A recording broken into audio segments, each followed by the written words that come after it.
Okay, we back at it. This is gonna be a good one. We got Detroit's own. Yo, I don't know what's going on in Detroit because there's so many crazy artists coming out of that region. And here we got my man Peezy, and you're definitely one of the leaders of the pack. You got people like T Grizzly, Sada Baby, Cash Doll, Icewear Vezo, Payroll, just to name a few coming out. Like, I don't know what's in the water, but first and foremost, welcome to Vlad TV. Peezy, please tell me what the hell is going on out in Detroit, because y'all seem like y'all got this rap game in a chokehold. It's just our time, man. It's our time. It's been a long time for Detroit. Probably haven't been no time, I don't believe. So shit, it's been a while, man. Nah, you know, I don't even think I mentioned, speaking of running the pack, 42 Dugg. Yeah. This guy's killing the game. Oh my goodness. Killing the game right now. Brother. Yeah, shout out to 42 Dugg. I don't know what's going on, but you know, everybody has their time. Every region has their time. It seemed like right now, y'all got it. Yeah. Can't wait to get into this interview. People know you from the east side of Detroit, but you got ties to both the east and the west side of Detroit, correct? Correct. What's your ties to the west side? Because we all know the whole east side thing. What's your ties to the west side? My father's side of the family. Okay. That's my ties to the west side. Did you spend time growing up with him, or was you always on the east side with your mother? No, I was always with my pops. But I would say our relationship got distant probably when I got in high school. But other than that, though, he always be you know, weekend shit, and I never really lived with him till I think I don't remember the exact time. It was like 6th, 7th grade for like 2 years. Some light shit. Then I ended up living with him again in high school. And then after I got out of high school, our relationship got distant. I left high school in 11th grade. Okay, how's your relationship with him now? A1, we good now. It's my dog. Okay, done deal. Before we get further into this interview, where did the name Peezy come from? My homeboy Lil J-Bo, he just gave me the name one day in the summertime out there early. We was just all outside. I don't know what the hell just made him say, man, you know, your name Peezy. Because, you know, my first name started with a P and my last one. And that nigga just said, you know, your name Peezy. And I was like, you know what? I am Peezy. And I just kept the name. I don't know what the fuck made him say that. Yeah, that's crazy, because a lot of time nicknames come from like your mama or your auntie give you that name, or grandma give you the name, but this your homeboy gave you this name on the block. Yeah, Lil J-Bo gave me that name. He the reason I'm sitting in this chair right now. Crazy. Shout to Lil J-Bo. Okay, so you said that you dropped out of high school. You didn't make it 11th grade. 11th grade, why? Because I knew I wasn't gonna be what God had planned for me. I wasn't gonna get what I had coming in school. You know what I mean? I knew early that I wasn't gonna be what my plans that I had for myself. It didn't involve school, so I left and went and did what I needed to do to get where I'm at right now. So when you was in school, did you always see yourself as this rapper, or when you say the plans that you had, they was different plans? You knew you was gonna be big, but you just didn't know exactly what you was gonna do. Exactly. Nah, the plans for music started. I probably around I ain't started taking this shit serious to probably around 2000, early 2000s, 6, 7, up in there. I don't want to know. I can't say the exact year, but up in there. That's around the time I started taking it serious. And my passion for music, really, around the 9th grade, I wrote my first song when I got suspended. And that's how that shit happened. I never knew, I didn't have plans on being a rapper. I wrote that song just expressing, like releasing, like, cause I grew up, when I moved to the west side, I didn't really have no siblings over there, so I ain't really had nobody I could talk to. My grandmother was raising me and she older. You know what I mean? So me getting suspended, I couldn't go sit down and just really rap with her about it, about exactly what happened. So I was just writing and just expressing myself. You know what I'm saying? And that's the day I found out I was a writer. That day. So you literally get suspended from high school, 9th grade or something. For shooting And dice, yeah. I got caught shooting dice. I got suspended. Went home and was sitting in a room and was writing explaining the goddamn the event to myself just on paper. You know what I'm saying? Just was. so crazy how God works, the universe, however you want to call it, whatever you believe in. I think that's the day I found out what I was born to do. The day I got suspended from school. Now that I'm looking back on it. Mm-hmm. Okay, at that time, was you in the streets? Nah. I'm in 9th grade. I'm over there on my pop side. Ain't no drug dealing, no street shit going on over there. That's only on the east side, on my mama's side. I had already left from over there. I'm on the west side now with all good working people, everybody straight up and down. You know what I'm saying? My grandmother ain't none of that shit going on over there. Not in her house. Not where I was at. Yeah. So I wasn't in the street. I ain't get in the street till I left high school. Now, I did grow up seeing all the shit. Cause you know that's just a part of where I come from, but I ain't get off into no shit until I got out of school myself. Okay, so when you get out of school, you make your way back to the east side. Yeah, I got on the bus and just left. I'm gone. I had to get back over there. Cause the niggas I went to school with, you know, I was the only damn near the only east side guy going to school over there. So I'm popular. I'm playing on the football team. I'm one of the guys, you know what I'm saying? So when everybody graduated, all my niggas, they was gone out of school. So when I came back, it was bad enough I was fucked up. Now all my friends then graduated and all that shit. So I'm like, man, I'm out of here. I ain't never go back. I left. What school was you in? I went to McKenzie High School. I went to Cooley for about 3-4 months. Then I went to McKenzie for the rest of my high school years. Got you. Okay, so you get back on the east side. It's a completely different world from the west side. Yeah. West side is working class, people doing what they got to do.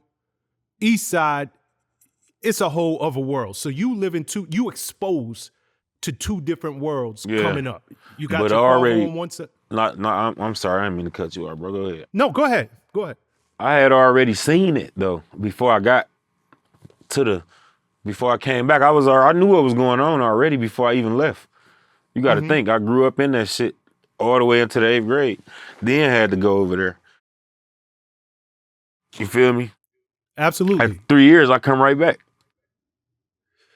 Okay, so explain, you come back. What was it like? You coming back to your mama crib at this point? Nah, hell no. I just came back to the block. My whole family lived on one street, so anybody house that I stayed in, that was my family. I don't know who house I went back to, honestly. I just went back to the block. My grandmother and them, both of my grandparents stayed on this. Both of my grandparents, my great grandmother and her daughter, which is my mom's mom, they both lived on the same street. Both of their husbands lived in the house with them. All their daughters lived on one street, which is all my great aunts. You get what I'm saying? All their kids live on the block. So I'm on the block, bro. At anybody's house. Yo, okay. So you come back, you got your whole family on this block. Whole family. Up and down the whole entire street, the whole family. Okay.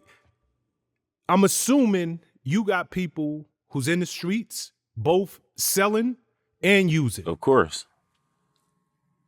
Was anybody in your family, like we gonna get to the whole selling part, but was anybody in your family using or addicted or out there strung out at that time? I mean, hell yeah, I mentioned it in a lot of shit. My whole family damn near did drugs and sold drugs. You know what I'm saying? I mentioned my mom being on drugs for a long time, a long part of my life. My aunties and uncles, everybody did drugs in my family. I did them. You know what I'm saying? So shit, that's where it come from with me. I did drugs a lot. Got you. What drugs are we talking about, especially with the oldest side? We talking crack? You got some people who do crack. You got some people who do heroin. You got some people who do 51s, which is taking crack cocaine and mixing it with tobacco or whatever they mix it with and smoking it. You got some people who just, smoke crack or whatever they do. There's all this shit going on, in any neighborhood, any family. Yeah. So your environment clearly shaped My environment over there was infested with. You got to think, bro. I'm born in '88. I come up in the crack era, the real one, like that. Mm-hmm. My life, my childhood was fun because I didn't know we didn't know exactly like, or how can I say it? We didn't know we were supposed to be living better as kids. You know what I'm saying? We Yep. just growing up Yep. in this shit, like, so it's fun. We still doing regular shit. It's just street shit going on around us. You know what I'm saying? So it was regular to me. It wasn't nothing like all that shit was just regular to me. Mm-hmm. Cause I never seen like a different life until I got to the West Side. Then I'm like, man, I gotta get back. Even though, all right, let me say, I wasn't even living right on the East, right? I got to the West Side and the shit got extremely drastic. I had to get back to the other fucked up side. Like, I gotta get back to the fucked up shit to even just be like normal. You know what I'm saying? Cause I'm like rock bottom over here, me personally. If that makes sense to you, I don't know. Nah, make absolute sense. I mean, Yeah. it's a lot of people who can relate to your same situation. Um, you know, again, you never know how God, the universe, whatever you believe in, is working toward your good, because a lot of what you saw, a lot of what you experienced, a lot of what you lived through, that's what your music is based on. Yeah, And real it life. comes from a very, very authentic and real place. Yeah, hell yeah. It come from the bottom of my motherfucking soul. It take a lot for somebody to admit their personal problems, bro, to millions of people, bro. You know what I mean? Mm-hmm. You gotta understand when I'm telling the truth, my truth, that shit come from a place where, like, vulnerability damn near, like, come from me coming from where I can't talk to people in my house, or I can't talk to motherfucking certain people around me, or I don't feel comfortable telling people my personal problems because, you know what I'm saying, every ear is not a event ear. So I just feel like my fans who genuinely love me and support me and make sure that I'm able to live the way I need to live and take care of my family, they deserve to know what's going on with me. You dig what I'm saying? So when it comes to making music, I don't hold back with them. They gonna hear some shit that I might not tell nobody that's really close to me. You know what I mean? Yeah, your joint, it definitely come off very, very raw, very, very honest, if nothing else. When did you start taking, I know you said when you got suspended from school, that's when you learned, yo, I can actually write. You know, I got a gift for this. But when did you take rapping serious? 2007 or 8, around that time. When I first went to Okay. the studio for the first time, around that time, that's when I just kept going all the time. You go to the studio, the world kind of got to know you through Team Eastside. No, I was not way before that. Word? Yeah, hell yeah. That's Team Eastside was late, bro. I was already fully outside when that shit came out. You got to listen to the music, and that was me telling y'all what was going on before the cameras came out. Got you. Okay, so but how did Team Eastside? Because I just want to move this story a little forward. How did Team Eastside even come to be? We all grew up together, bro, as kids, bro. Everybody just rapped individually. God bring us together. I don't know how it happened because we ain't all grew up on the same street. Only me and Snoop did. Only me and my best friend Snoop did. We grew up on the same street. You feel me? The rest of us, God bring us together. Young as kids. Got you.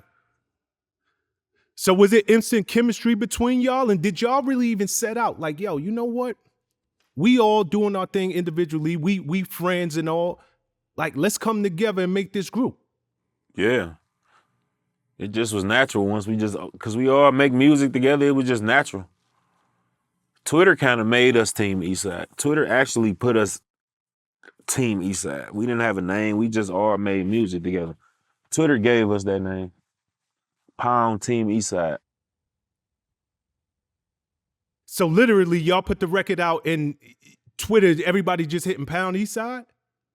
Cause we never had no name. And before we came out, the Doughboyz, they represented the West Side.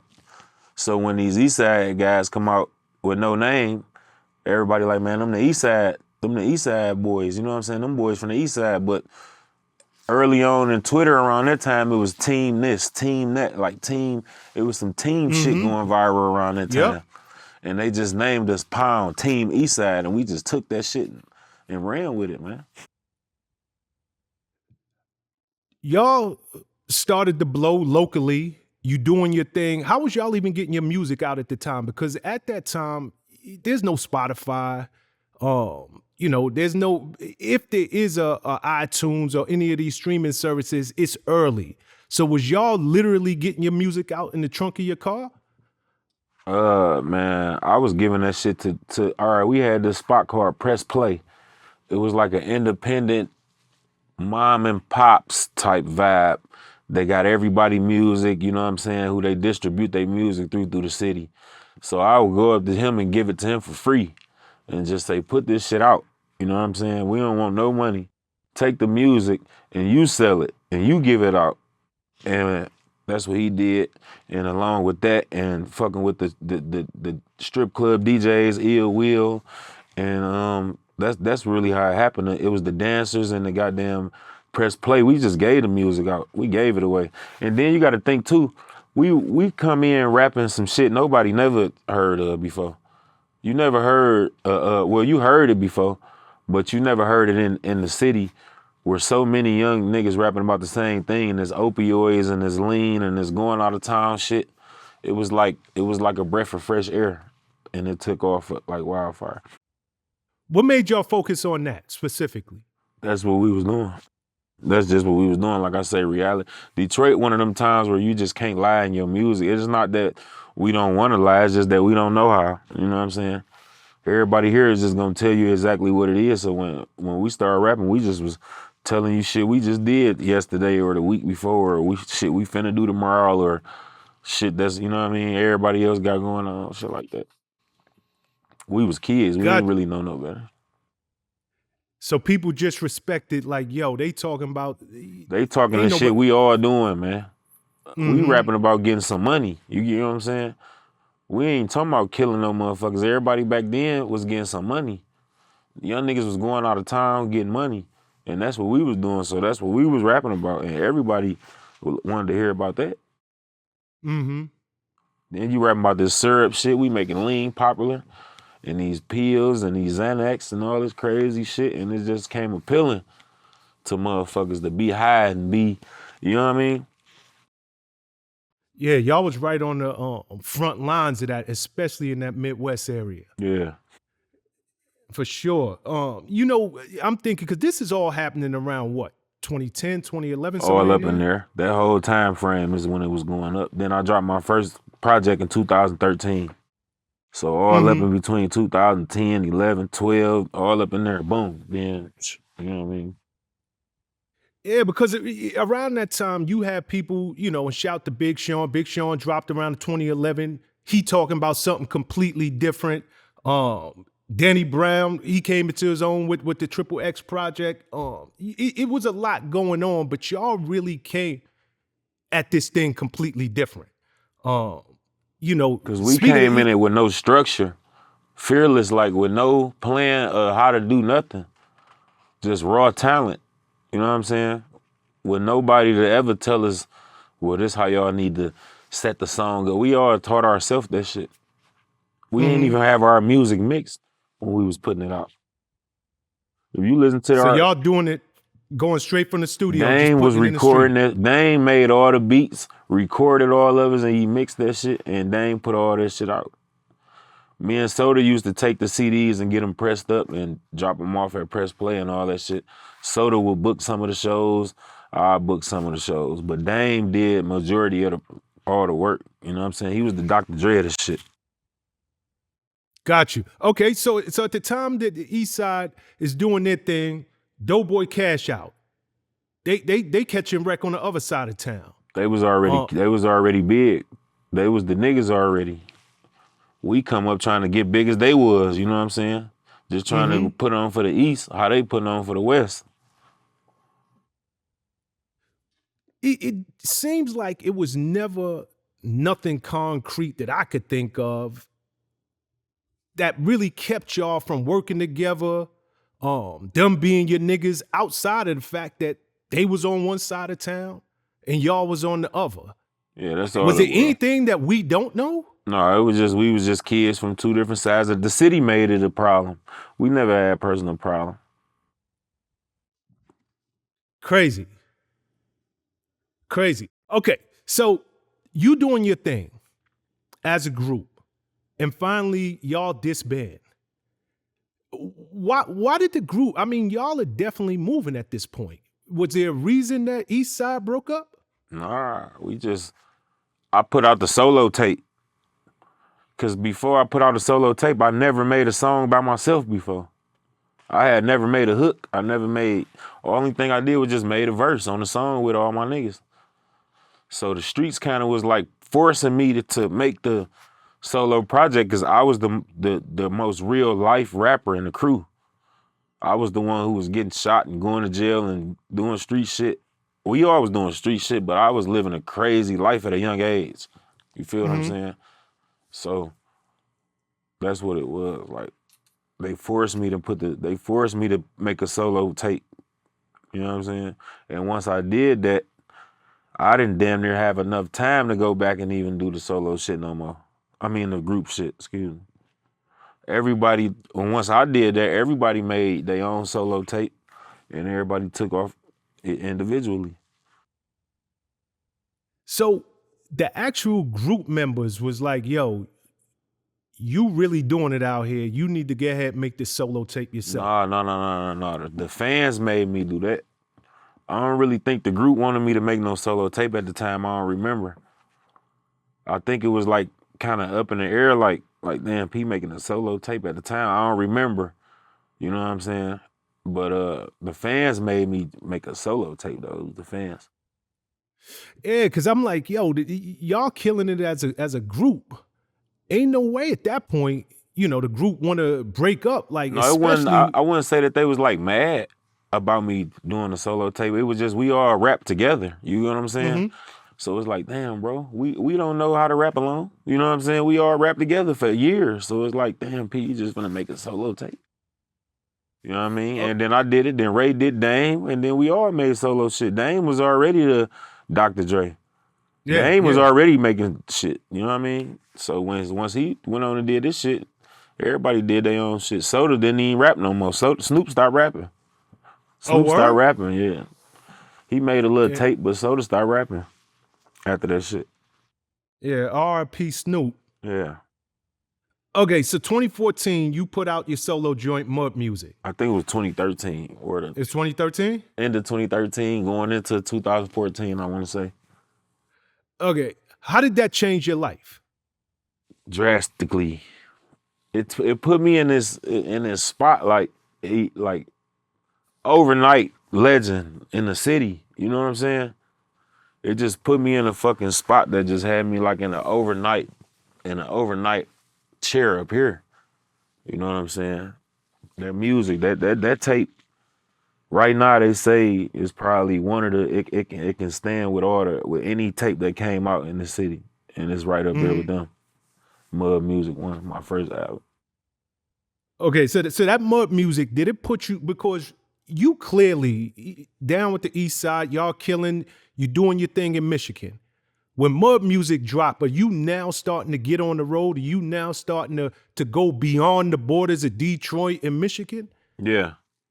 When Mud Music dropped, yep. I started going to Cali and shit like that.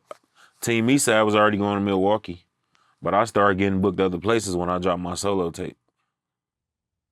Yeah, when I hear places like Milwaukee, I mean, it's close. It's down the block, right? Well, I say, like, around that time, it was early, bro. Like, niggas wasn't getting booked out of town early around that time, bro. Like, going out of, like how we is now. Niggas wasn't getting booked like that. We was getting booked all around the city of Michigan. We'd probably go to Ohio up in there, Battle Creek and shit. I went to Cali early, probably like once, but we weren't really getting booked out of town a lot.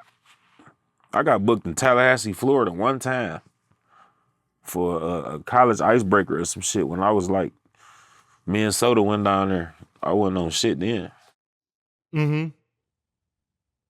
Okay, so you drop your first joint, now you're traveling, you're going out of town, your fan base is growing. You putting out tape after tape after that. But around 2015, if I got this right, You put your third joint out, Mud, Sweat, and Tears. Yeah. That one really broke you on a national level. That joint, 100, that to this day got something like 1 million streams on Spotify. Word? This is when oh yeah, absolutely. This is when people really started to know that name Peezy. Like, yeah, you had that fan base, but that 100, that was the break, or it felt like from a fan standpoint, like that was the breakout for you. That Chasing the 100 was just every young nigga. That was for the niggas who couldn't rap that was doing the same thing. 100,000 for us was $1 million, man. We all wanted, Yep. still to this day, these young niggas want 100,000, man. You know what I'm saying? That's a goal where we come from. You know what I'm saying? So that Chasing the 100 was for everybody, bro. Every young hustler, every female nigga. When I do that song in the crowd, I just put the mic down and just let them go. You still do that song to this day? I probably stopped doing it before I went to jail, bro. But that shit is gospel in them clubs, man, when I perform that shit. That and 30 bands every week. Yep. Yeah. Okay. You know, what comes up must go down. Like, we done seen this story 100,000 times, especially in our communities. You riding high right now, you're traveling, you're getting money, your mixtapes and albums, they're going crazy. And speaking of that, you're not even signed at this moment, right? Like by the time I'm fucking your Mud earlier music then was out. Yeah, no, I was solo thugging. So you was still just putting this out on your own. TuneCore shit, yeah. You know, that's what people need to hear. Like pressing CDs up and shit. Yeah, people see y'all now and just think it happened overnight. People don't realize, like, nah, I put the work in for this. Yeah. This is something I was doing, hitting the ground. I've been busting my ass for a long time, bro. I went through so much, bro. I lost everything, my nigga. Literally everything to even just be right here right now. And I still ain't where I want to be. But, bro, I lost everything to do this shit, bro. That's why I can't give up. Because everything I love, I lost it on the mission to get here. Mm-hmm. From family to friends to money to relationships to just motherfuckers I'll never even just be able to fuck with again that I love dearly, just on this mission to get to this shit. Okay, speaking of losing everything, it ain't nothing like losing your freedom.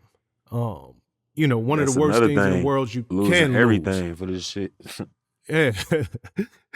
2016, you get hit with a racketeering and conspiracy charge. What was that before about? That, a lot of motherfuckers don't know I got indicted in Ohio first. On trafficking charges. Before that, I was fighting that case while I was getting indicted.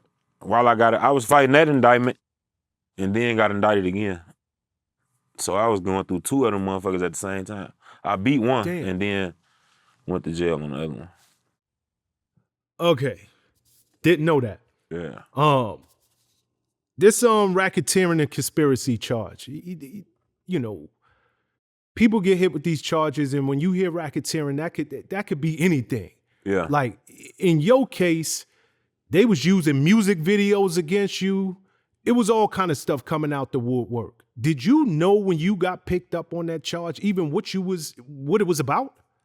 Nah, because I was in the county on some whole other charges. When I got picked up and when they indicted me, I was already in the county on some whole other charges and shit, so I ain't know what the fuck was going on when I got the news. Matter of fact, I'm gonna tell you a little small story, right? When I'm in the county, I think I'm on the 7th floor or the 4th floor, I don't know. One of them motherfuckers, my lawyer come see me, and this before I know I'm indicted. My lawyer come see me and he like, man, there's something about this floor you on. I don't like this floor. This nigga been a lawyer forever. He said, there's something about this floor. I don't like this floor. These, now that I'm looking back, these was the signs. You know what I'm saying? To let me know, like, there's some different shit going on. So he said, I don't like this floor. I feel like somebody watching you up here, boom. That went past. So I'm going to court and I'm seeing niggas. I'm like, damn. What the fuck you in here for? Man, I got indicted on gang charges. I got indicted on gang charges. I got indicted on gang charges. So many niggas saying the same shit. I ain't indicted on gang charges, not to my knowledge. I'm just in here on some other shit. You feel what I'm saying? I'm going to court now all these niggas saying that. So boom, when I go to court for my little shit, I get bonded out for a stack. So when they come bond me out, soon as the girl that I was fucking with at the time, soon as she came to get me and I walked out the door, like out the county, that's when she told me, like that's when it smacked me in the face, like shh. She like, yo, you know you all over the news and shit with your friends and all that shit, you know what I mean? Like, she say, I ain't gonna say that. She say, yeah, you all over the news, man, with these guys. And in my mind, I'm like, I already know. I knew already.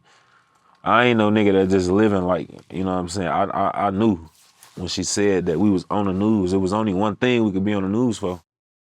Mm. You know what I mean? Okay. Just random question.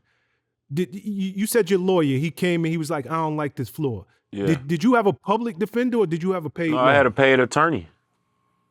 Gary Jones. Gary So Jones he was came to see tapped me that in day. for real. Yeah, he told me he ain't like the floor I was on. He like, I don't like this floor on. There's something weird about this floor you on. Then he say that, I go to court the next morning, I'm seeing all the niggas that's already indicted. I ain't even indicted yet, that I know of. Mm-hmm. But now that I'm looking back on it, how they got me was, I'm in Miami and shit. I was down there in Miami, right? And when I got on the plane to come back home, they picked me up, getting off the plane. They ain't telling me what the fuck they picking me up for. I'm just like, what the fuck am I getting picked up for? You know what I'm saying? They ain't telling me. But I remember the same two fucking, it was the same two agents, man. I'll never forget it, bro. It was the same two fucking agents from a different event. So they ain't telling me like what the fuck they picking me up for, you know what I'm saying? So they take me to Romulus and they like, you in here because you weren't supposed to fly out of town. Because remember, I'm on bond for the Ohio indictment. They like, you weren't supposed to be in Miami. And I'm like, that's bullshit. These people know I'm an artist. I fly out of town all the time. You know what I'm saying? So they picked me up on bullshit charges just to hold me until they got the indictment, I guess. You feel me? And then once they served me mine, or because when I was in the jail in the county, they had already picked everybody else up. You feel what I'm saying? So I ain't knowing when I got out, everybody else was already in jail. I still got to go to court in Ohio. You feel me? It's the weekend. I had to be in court Monday, right? So the FBI agent or the detective or whoever the motherfucker was, they was just like, come turn yourself in Monday. And we ain't gonna bust your people doors in and shit. So when I go to court down there in Ohio, they got the fucking agents down there to detain me. You feel what I'm saying? And drove me back to Detroit. So Damn. they picked me up in the O and bring me fucking back to Detroit. And then that's when I'm like, oh yeah, it's over. All my niggas was already in jail and shit. I'm like, I'm indicted. I know I am. Okay, so what was your charges? Racketeering and conspiracy. So it was racketeering and Conspiracy to conspiracy. racketeering. Got you. Okay, so where, and I ask you this because you're not the only rapper, and I say rapper very specifically because they don't do this to any other genres of music. But where did they pull your music videos in to use it against you? Well, it's some shit I can't really speak about because there's some shit that's still going on with my people that's still in prison, but they pulled it from a certain incident. They was watching a certain group of individuals, you know what I mean? And I just so happen to know them. We all grew up together, you know what I mean? So when I'm shooting my music videos and shit, you know me, I'm in the hood, I'm doing what I do, I'm from over here. I don't know what niggas do when I ain't around, I don't got nothing to do with that, you know what I'm saying? So I guess when they seen the videos, by them already investigating, they just seen me and they like, shit, get them all. You know what I'm saying? Get all their ass. He the biggest one. He got the most to lose. Pick his ass up too. You know what I mean? So it started with 2 people, then they came back and superseded 9 more of us and made it 11.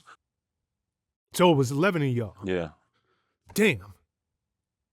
Okay. All my guys, nobody on my case told, which was a blessing. You know what I'm saying? Everybody took their time. I got 2 of my co-defendants still been they still fighting their case. It been since 2000 and I think they caught they shit in 2015.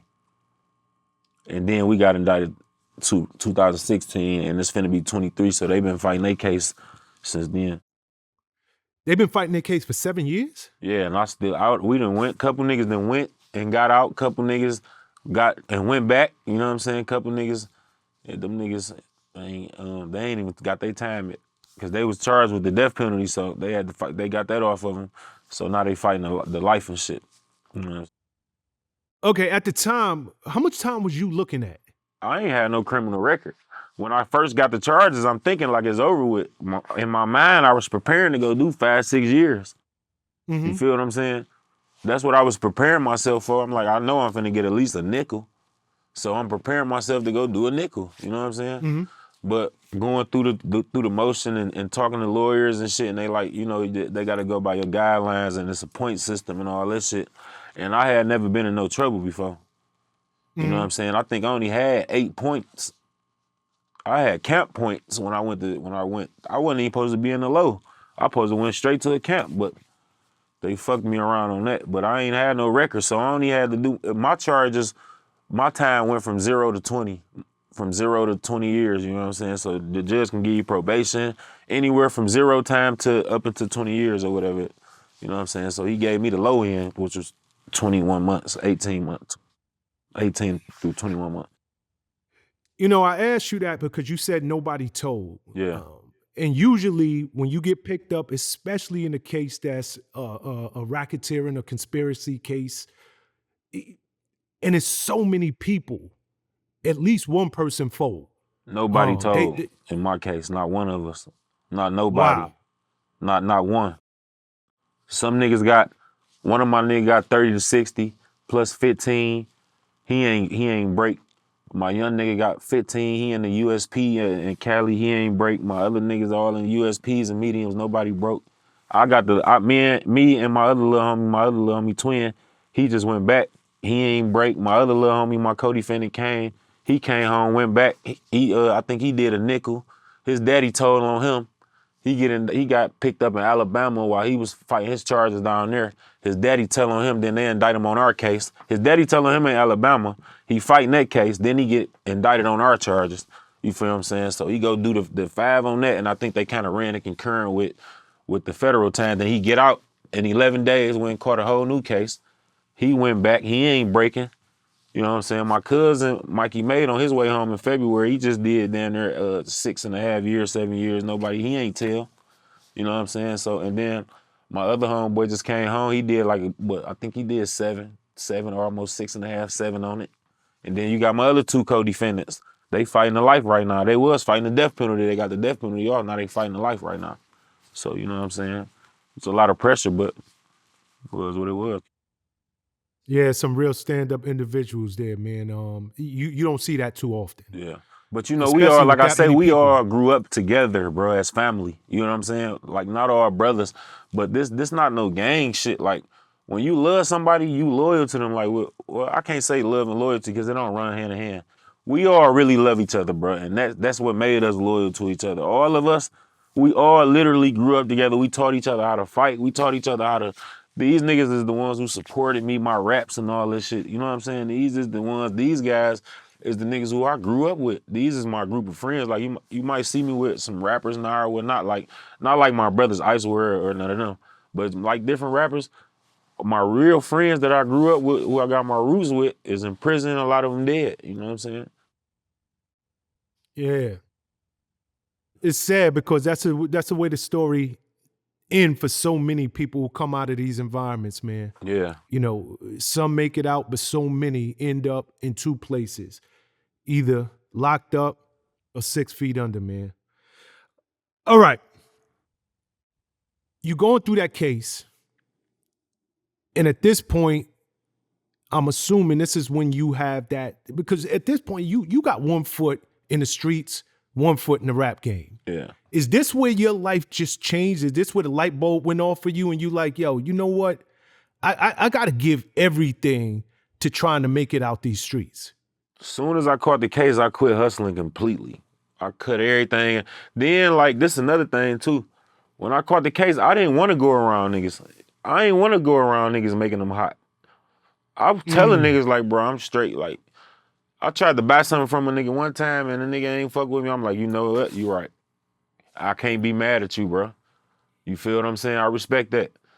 So let me let everybody else know what I'm going through so I can just fall back from that shit. I don't want niggas thinking I'm already trying to fuck nobody up. You feel what I'm saying? When I caught my case, I fell back. I let niggas know what was going on with me. I ain't go around trying to trick nobody, or I didn't go around being investigated and trying to getting other niggas investigated. I just fell. I let everybody know, and I fell back. And whoever decided to fuck with me still, they fucked with me. But I didn't do nothing else though in the street. I didn't fuck with nothing else. I went completely broke. You feel what I'm saying? And thank God that I took rap serious. And thank God that I was on the phone at the right place at the right time with Filthy Rich, and he was talking to Ghazi. And that's how I really got my foot in this rap shit and started really taking this serious to the next level. Okay, so for people who don't know, Ghazi, he the CEO of Empire Records. Yeah. You just made a statement I want to focus in on. Uh-huh. You was like, yo, you know what? Thank God I just happened to be in the right place, right time. Yeah. You know, elaborate on that. I just was on the phone with Filthy, just, you know, going through the motion, man. Just, bro, you know what? It might have been, we were just kicking it, bro. Me and Filthy used to talk on the phone a lot, bro. You know what I'm saying? Still do. That's my brother. I just so happened to be on the phone with him while he was, I think he was in the Bay. He might have been in San Francisco at the office at the time. You know what I mean? Up there with him, and I just was on the phone, and I'm like, yo, bro, tell that nigga, do something for me, man, please, bro. You know what's going on with me. I just caught this case. I'm fucked up.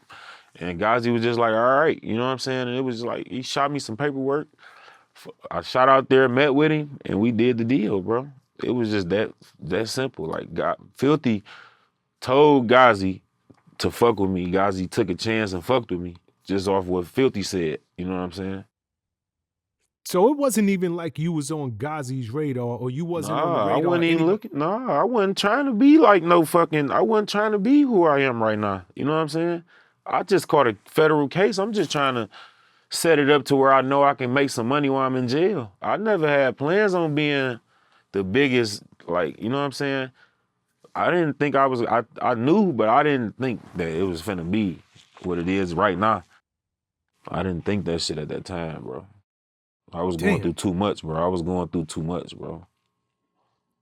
Okay, so you fly out to the Bay, meet with Ghazi, get your paperwork, do your deal. Yeah. What is this, around 2016, 2017? 2017, I want to say. Right when I dropped Ballin' in Crime. That was my first album on Empire, Ballin' in Crime. No, because I was gonna say on the album cover, you can kind of like see I'm sitting in the back of a police car, counting money and shit. Like that's when I caught my case, and they gave me the green light to just go. That's when I started fucking with them. Gotcha. So really, Ghazi came at a crucial time, man. It was God. It couldn't have been nothing but God. Was it a big deal or was it just the fact that it wasn't even a big deal. It was just an opportunity to clean myself up, to make a better life for myself, to get out the fucking street. You know what I'm saying? To come home on something to stand on. Some foundation, like, you know what I'm saying? Like, what the fuck was I gonna do? Come back home and do the same shit? They got me locked up. Ghazi came and gave me a plan for myself. It wasn't nothing like no big money or nothing, because I ain't signed for shit. I signed a distribution deal for $10,000 a piece for 2 albums. You feel me? I didn't sign for nothing. I had more money than that in the street, but I had went broke on my case. I had that money. It wasn't about that. I'm looking at a way to have something legal set up for when I go to jail, because I'm knowing I'm down there only gonna have myself. I only got my own self. You know what I'm saying? So I was just trying to set myself up, bro. Okay. Ballin' Ain't a Crime, it dropped. That's your first joint. But 2017, you clearly had a different fire lit up under you. Like you was moving. You got Ballin' Ain't a Crime. Then later on in that year, and I want to make sure I got my timeline right, you dropped 3 different mixtapes. The People's Champ, Winter Grind, and Ghetto Wave, all in the same year. Then you put out an EP Yo, later not to on cut that you year. off, I ain't even fucking know I dropped all that shit in 1 year. That's crazy, bro. But keep Yeah, going. this is all 1 year. I ain't know that, bro. No cap. Swear to God, I ain't know that shit. How many tapes was that in 1 year you just named? I didn't even get to the end of it. That's why I'm like, yo, this You said in 2017? 2017, you got Ballinated Crime. You got People's Champ, Winter Grime, Ghetto Wave. Then you come with the Realest EP in June of 2017, and you followed that up with the People's Champ in August. What? Get the fuck out of here, bro. You serious? I'm like, yo, where did you get all? Did you have this music just sitting around? All that came out in 1 year? All in 1 year, no cap. That's crazy, my nigga. I never knew that, brother. I never knew that, bro. I ain't even know I had no work ethic in me like that, bro. I know I just caught that fucking case, and I'll tell you what it was. What the fire was. Go ahead. That first big check was $18,000, nigga. And I say, oh yeah, all I got to do is drop more music. From where? From Check. Empire. So yeah, that's your royalty check. My royalty check after my catalog and shit had caught up. After Balling and Crime paid off, 18 bands came. I'm like, okay. So all I got to do is just keep dropping music, huh? All right, watch this then. I'm on their ass, and I was on my way to jail, so I ain't had shit to do but go hard. So you doing all this knowing at some point I gotta go check in. Yeah, it's about to be over. Yeah, cause I'm out. I had the most fun of my life in that time, bro. I ain't gonna lie. It was the most stressful shit, but I had the most fun knowing that I'm finna go sit my ass down. You know what I'm saying? I had a ball, bro. Okay, what you mean you had a ball? I did everything, my nigga. Everything I wanted to do, bro. I bought jewelry, I bought Rolexes, new cars and shit, knowing I only got couple more months left. I bought a chain to go to jail. I got a P charm with the baguettes in it. I bought that bitch like right before I went. I just was having a ball, my nigga. I was getting money I was getting so much money at that time, dog. I was getting so much money, bro. I ain't know what the fuck to do but have a ball before I turned myself in. Okay, when you first got out, right? Before you got the deal, I should have asked you this earlier. How long was it before you and your man Filthy was on the phone and you know, I talked to Filthy as soon as I got out of jail. Filthy flew to Detroit. That's the first nigga came to see me. Filthy came to my crib. Filthy and FMBDZ, nigga, came to my crib while I was on tether. Well, I wasn't even on tether. I was just got out of jail, just caught my case. They came to my crib. Filthy and FMBDZ came to see me at the crib. At my I had a small apartment on motherfucking 12 Mile and Grossbeck. DZ was the hottest nigga in Detroit at that time.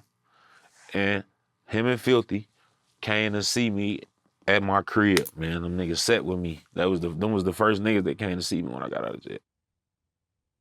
Okay. How long was it before you got that deal with Ghazi?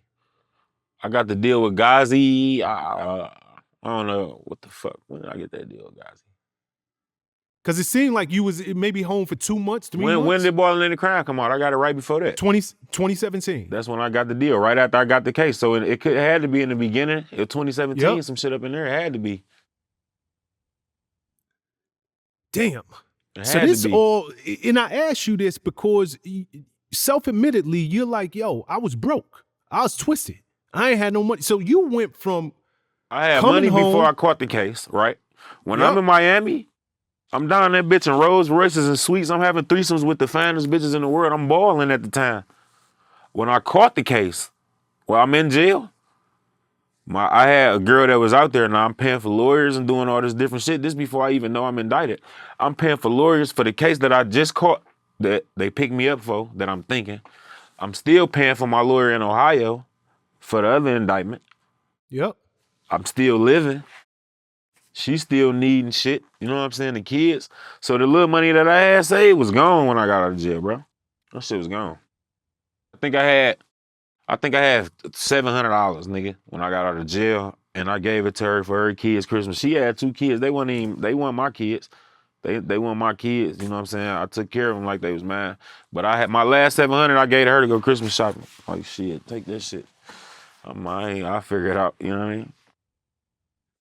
Cause she the same motherfucker who, when I get indicted in Ohio, right? We catch the case, boom. She just get to Kentucky. She had just got to Kentucky, and I'm all the way in Perrysburg, Ohio. I'm in jail. It's like 4 in the morning, my nigga. I don't know if it was 4 yet.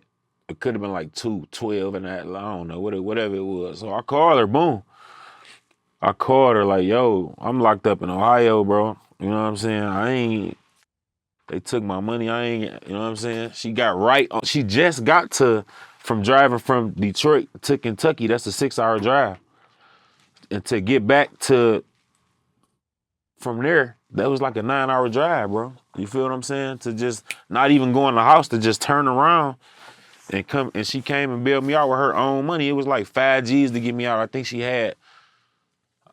probably had like 6,500 on her to 7th. I don't know what it was, bro. I'm like, how much money you got left? She like, whatever the change was, I'm like, let me get that. I gave her, she gave me that. I bonded my cousin out of jail with that, because he was with me. You feel me? I bond him out. I'm like, we can't leave without him. I sleep in the parking lot to get him out. You feel what I'm saying? My other 2 niggas, people came and got him. And my other guy, he stayed. He like, I stay. You feel me? He like, I ain't tripping. I'm like, I'm getting the fuck up out of here. They give me a bond, I'm out. He like, what y'all niggas don't want to? I'm saving my money. So he ended up staying and got out for free. You feel what I'm saying? He wasn't tripping, but I got up out of there and I bailed my cousin out. And then, so, okay, she gave me her money. I had to get 900 wired to me to put the rest with it to get him out. And then people came and got him out. And we all left that bitch. Came back. This is why I get indicted. They dropped all the charges on everybody except for me. You feel what I'm saying? So all the shit that was in the car, they charged me with it and let everybody else go. So that's why I had to fight that case for 2 years. Damn near. You know what I'm saying? That was some other shit. I don't even know what the fuck made me get off into that, but it was a whole backstory though. But yeah. I mean, at the end of the day, you know, that girl, I don't know if that's what it was. Yeah, she came and got me out, right? For that money, bro. She came and got me out, and I bought my cousin out. So she did some real shit. I don't know what even fuck made me even say that, but yeah. Nah, she a real one, son. No, she definitely a real one. And then another thing too, I never expose her name, but she the first person I ever got real money with. You get what I'm saying? She was getting real money, bro. Real money at a time when I was playing out here. I was playing out here. You get what I'm saying? She was getting money at a time when I was playing out here. And some shit happened where I had broke up with my ex-bitch. I caught her cheating. You feel me? And I'm like, you know what? I had a chain. I had a fucking chain. Boom. I had 2 bitches living across the street from each other. I don't even think they knew, right? I'm gonna just tell you, I had 2 bitches living across the street from each other. Boom. So I get mad at one, I go over there. I get mad at her, go over there. I don't even think they knew this. And so she was over there. I catch my bitch cheating over here, across the street. Leave from over there, walk over here. I can't even sleep, bro. I'm boiling. I just caught my other bitch cheating. You feel me? I'm boiling. I wake up in the morning. I'm like, you know what? I call my man. I called his ass. I'm like, you know what, bro? I'm finna go out. Girlie been telling me to come fuck with her, get some money with her. I've been playing. I'm finna just go and do it, man. I'm finna pawn my chain. And whatever I get for this bitch, I'm finna turn up, bro. You know what I'm saying? So I went to the jewelry store, pawned my chain. I got $3,500 for that bitch. And I did what I was supposed to do with that shit. And you feel me? She shot me up, bro. She shot me the fuck up, bro. Yeah, again, she a real one, kid. Yeah. You still cool with her to this day? Hell yeah. She just wrote me like, cause I was telling another story about when I walked out the county and she was just like, I remember that shit. You know what I'm saying? She was like, I remember that shit. Yeah. We was just talking about that shit. Okay, so let's go back. We in 2017 now. You just said, yo, it was the funnest time of my life. I was having a ball. I knew I was up until like in. between 2017 and 2019 until I turned myself in was. Yeah. Let's talk about 2018. Yeah. Because you balling out of control right now. You back on top. Money is flowing. You got all kind of jewelry. You got rollies on your arm.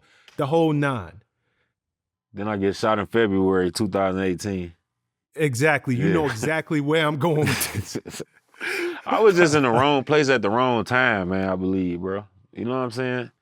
What That's that what I mean? strongly believe. I was in the wrong place at the wrong fucking time. So you don't think they knew it was you? I knew they knew it was me. I just don't believe it that it didn't matter who it was. I believe that shit could have been anybody. It's just like you see a nigga, it ain't what you gonna call it off. You know what I'm saying? If a nigga out there hungry, you can't have no picks. You know what I mean?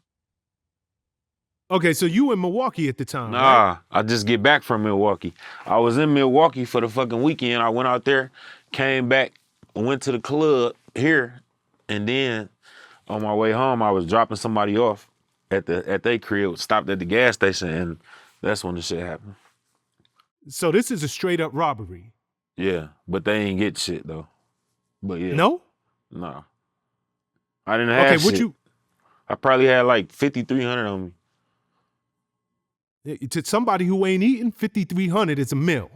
Like that might as well Man, be listen here, I a took meal. half of the 5,300 out my pocket and threw that shit out the window, man. Hold on. What you mean by that? He said, "Give me what you got." I took the peeled it off, and threw that shit at him. I took some of that. I had it in a rubber band, so I'm grabbing it out my pocket, and half of it came out, and I threw that shit at his ass. He didn't get shit. Okay, so I know you said wrong place, wrong time, but what was you driving at the time? A fucking white Jeep. So you in the right Jeep, you probably rimmed up. So they looking at you, you fool. Like okay, I ain't had we no got rim. I one. never rode rims in my life, bro. I don't ride rims No? on nothing. Hell no. I ain't had no rims, bro. I just pulled up to the gas station. Motherfucker was up there looking to rob somebody, and they seen me, bro. That was it. That's all, bro. Okay, so you throw half the money out. Yeah, and that's At it, what bro. The point? nigga shot me in the arm and fucking ran, and I fucking had to go to the hospital. Damn. How many times you get shot? Twice. He shot me in the arm twice. I guess he was mad because when he shot me the first time, he like, "Nah, get out," and I ain't get out, and he shot me again and just left. He like, "Give me everything you got." I pulled half of the money off through it, and he shot. But before he did that though, he shot me first. Boom. Then he like, "Nigga, give me everything." I'm like, "All right." Threw half of the money. He like, "Get out the car." I ain't get out the car. He shot me again. Boom. Then he just took off. But when he shot me the first time, I couldn't move anyway because he broke my fucking shoulder blade. So I couldn't even move anyway. Even if I wanted to get out the car, I couldn't. Did you drive yourself to the hospital? No, the ambulance came and got me. Damn. To your knowledge, I mean, I know you can't be too specific, but was this dude ever found? Who? The dude who shot you twice. Oh no, I don't know. I never seen him in my life before. I don't know. Got you. Okay. So you get shot in 2018. Your best friend, Eastside Snoop, Yeah, baking soda. yeah. He get killed. Walk me through this. Where was you at when you found out that he got killed? Because you started this interview off by saying this is your best friend. Yeah. So this loss had to be crazy for you. It had to Yeah. hit deep. I was there. You was there? Yeah. I was in the house. I was inside the house. He went outside. You know what I'm saying?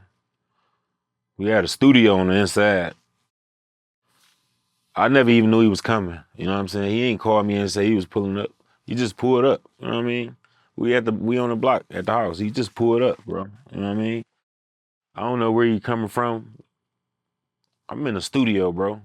You feel what I'm saying? I ain't even talked to bro today. He pulled up on me before he went home. We kicking it in the house. He tell me I'm finna go home, bro. You know what I'm saying? I'm finna go kick back. Me and him, we sitting like this close, just looking up through the gram, just looking at girls and just, you know, for about 20 minutes. He like, I'm going to the crib. I go back in the room. I finish recording. I ain't thinking about nothing.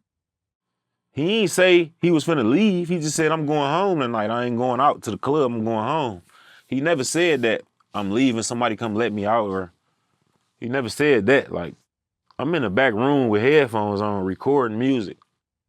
He just left. Like, he didn't tell nobody he was leaving. He just opened the door and walked out the motherfucker.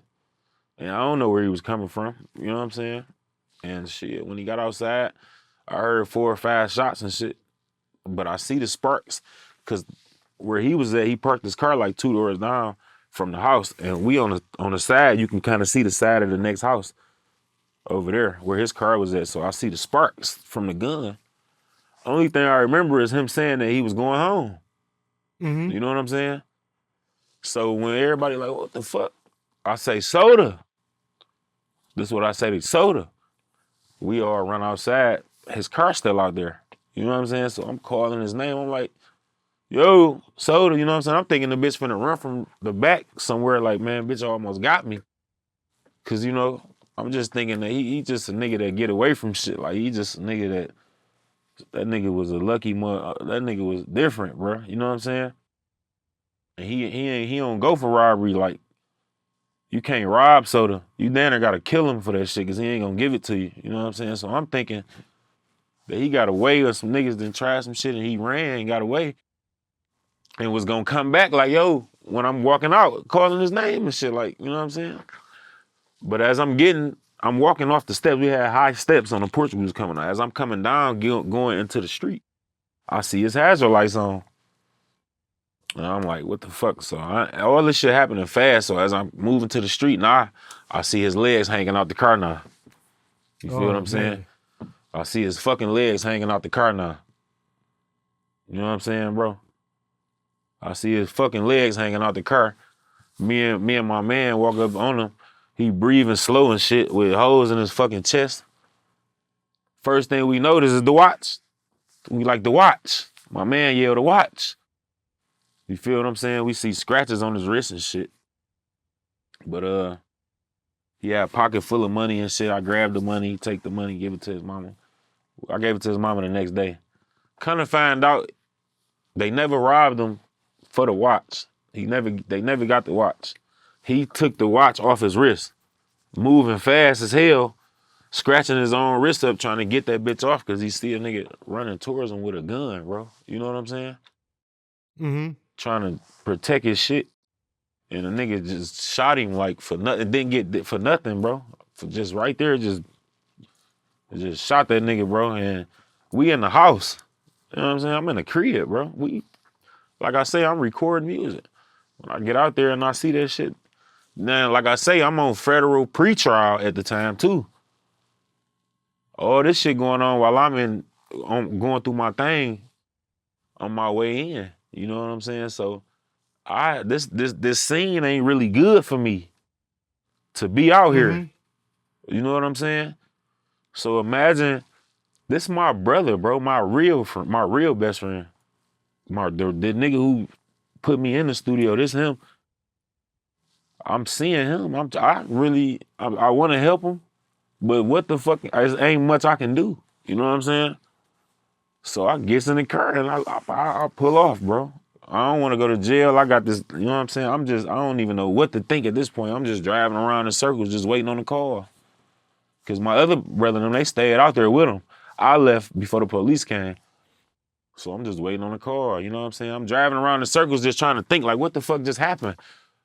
Like, is this shit real? Like, what the fuck going on? Like, I'm just driving around in circles. And then my man called me, like, pull up on me over here on such and such. I'm like, bro, just tell me, bro. He like, man, he ain't make it. You know what I mean? He ain't make it. Damn. Yeah, man, shit. How old was he? I forgot how old Soda was. Soda was young. Soda, I forgot. Probably 27, 26, some shit like that. I forgot. Did the dudes who ever did it, did they ever get caught? I don't know. I don't know what the fuck. I don't know who did it. I think he was in the wrong place at the wrong time. I think he was in the wrong place at the wrong time, bro. But I don't know what the fuck happened. When you say you was in the house, is this the same block that y'all grew up on? Nah. Okay. That shit wouldn't have never happened on Cedar Grove. Cause niggas don't play on, you can't even come sit on Cedar Grove. Wherever he was coming from, a nigga wouldn't have never followed him on Cedar Grove. They wouldn't have never followed that nigga on Cedar Grove. They wouldn't have never sat out there and played with him on Cedar Grove. You feel me? Mm-hmm. Nigga wouldn't have never did that, bro. So no, that wasn't the block we grew up on, but that's a block we spent a lot of years on. Not taking nothing away from bro them that's on the block, because they do their shit over there. You know what I'm saying? But that wasn't the block that me and Soda grew up on. That wasn't our block. You know what I mean? Yeah, crazy is it could have been any of y'all. Yeah. Coming up out the house. Yeah. It could have. At that time, people clearly know who you are. You got your drip on, you know. Damn. All right. Same year. It's a photo that kind of went viral. It was a picture of you, Icewear Vezo, Payroll, T Grizzly. Y'all take a photo and the whole city starts talking. You know, everybody is like, yo, what's about to happen? How did, and I'm hesitating to use this word beef because to me, That shit wasn't no beef. it ain't beef. No. Yeah. How did y'all and Doughboy Cashout finally put things to the side? Yo, you know what? Just because y'all from one side, we from the other, it ain't no beef here. Everybody want us to do music together. Let's get in the studio and do what we do. Who made the first call? Soda and Rizzy ran in a Kid, Doughboy, and Doughboy Dre. Now the initial problem was with Kid. And it wasn't with nobody else but Kid and then Snoop and Kid had they shit. But it was with Kid and my man Webb. That's who the initial problem was with. And after years, them niggas just so happen to run into each other all the time. Them niggas calling us, Snoop and them calling us like, bro, pull up. Woo. So while we on our way down there to where everybody at, I guess they had a little fake standoff or whatnot in that bitch, you know what I'm saying? And then I guess them niggas just was like, bro, what the fuck is we doing, bro? We been doing this shit 6 years, bro. We gonna keep running into each other, having fake ass stare-offs and fake tension and like, come on, man, we grown as hell, man. So when them niggas kicked it, everybody else just kind of like, you know what I'm saying? Me and Pay already was close, but we just couldn't all the way lock in because I had to go on my side, he had to go with his side. But I been knew Pay. Soda and Doughboy, we cousins, so I been knew Pay. I been knew a couple of them. But the initial shit was Soda and Rizzy running into Doughboy Dre and Kid and them downtown. You know what I'm saying? Then I hit Pay up and told him like, shit. Well, I had hell of a hit Pay to get him on a 2 quick remix with me and T Grizzly. And then that kind of sparked it off. Yeah, that song went crazy. Everybody was. That was the picture though, from that video shoot. So it was from that actual video shoot. The silliest shit about that video shoot is the whole time we was there, nobody talked to each other. That was like the first time we was like, we did the song, but we ain't know how to be in the same space together. Okay, hold on. Because you're an artist, but some people who watching this, they might not understand how songs is made, right? Yeah. There are times when everybody's in the studio together, and then there's other times where P record his verse, Grizzly record his verse, everybody fly their verses in, and then it's edited, and it sound like we was all standing together. So how was the song even recorded before y'all even got to the video? Me and T was in there together. You got to think, me and T come up under me, man. That's my little brother, man. T come from up under me. I come from picking T up from Joy Road and Vine, taking him on the east side with me, writing cars, writing songs for hours, sitting in the car, bro. We would just write songs, sitting in the car for hours. T go to the studio with me, T will be with me. T come from up under me, bro. So me and T been doing what we do. You know what I'm saying? The song was old. The song came out on my first album in 2013 with me and T on it. That's how long I've been fucking with T before that. Before that, you feel what I'm saying? The song was old. This was a remix. It had Rudy on there, and it only made sense to put like a new. By her squashing that whatever that shit was, it made sense to put Pay on it. I knew the song was missing something. I'm like, bro, it needs something fresh. Like, it's gonna make the city want to eat this shit up. And that's when I'm like, put pay on that bitch. Put pay on there. You feel me? T and Pay had their own relationship at the time. Even though me and Pay knew each other, but we was like kind of on our East and West shit. T and Pay was locked in. Helluva and T and Pay, all them locked in. So I just told T, like, we need to get Pay on this shit, bro. And he was like, we gonna make it happen. And made it happen. That's what that shit was. So at the video shoot, we sent the song to Pay. He wasn't at the studio. That's the first time we seen each other was at the video shoot, and nobody said shit to each other. We like kind of like nodded. You know what I'm saying? Them niggas was over there, I'm over here. It was like a lot of tension in that bitch, because we ain't know how to even just be in the same space, like, you know what I'm saying? But nah, we brothers now. Okay, so y'all get to the video shoot, and even though y'all on the same record is definitely a hit, but it's still, yo, you know what? We ain't at that place yet. We know we good, Yeah. but we ain't at that place yet. Mm-hmm. Cause there was a lot of little shit that had happened in between, bro. Like that we don't talk about. But the reason we don't call it beef, cause nobody didn't get hurt. You know what I'm saying? But a lot of little shit that went on back and forth behind the scenes, bro. So when we seen each other, it was like, man, I don't know if we can trust these niggas. They don't know if they can trust us. It's like, all right. You know what I'm saying? Regular shit. Okay, same year, just switching topics for a second. You talked about him earlier, your little brother 42 Dugg. Yeah. This dude is going crazy at this point. Yeah. What's your relationship with him? I knew Dugg now? a long time, bro. I've been knowing Dugg down there since Dugg was down there in middle school, bro. I've been knowing this kid his whole life, bro. I know his family, his whole family. They from 5 minutes from my neighborhood, bro. His older big brother, Skinny Man, and all them niggas, they grew up with all my older cousins and all them. Then his uncles and them, Reese and all them niggas grew up with my older aunties and cousins and all them. Then Reese little brother, all them is that's my elder, my age group. You know what I'm saying? So I've been knowing Dugg come up under us. You feel what I'm saying? And a couple more of the bros. Like, he really come up under a group of the bros. And we all grew up together. You feel what I'm saying? He grew up under a group of niggas that I grew up with. And we all grew up together. Okay, y'all all do a song together. Shut the F Up. But I did a song with Dugg before that, though. I the first nigga do a song with Dugg when he come home from jail, though. I first nigga do the song with him. Oh, yeah? Yeah. Go look at People's Champ. It's on there. It's called We On, I think. 42 Dugg on there. That was in 2017, I believe. Go look at the People's Champ album and look at the track list. He on there.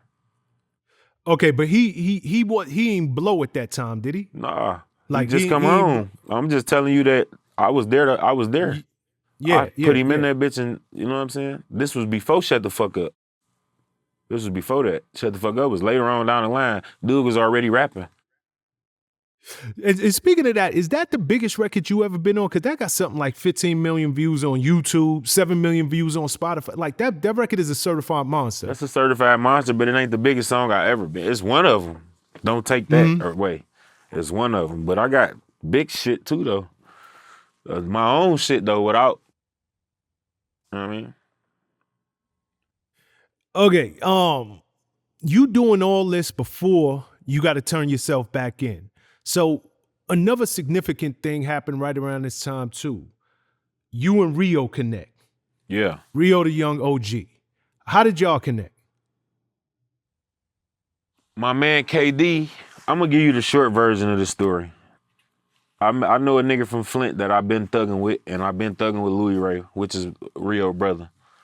KD rap, he did a song with Rio. I heard the song when KD came to see me.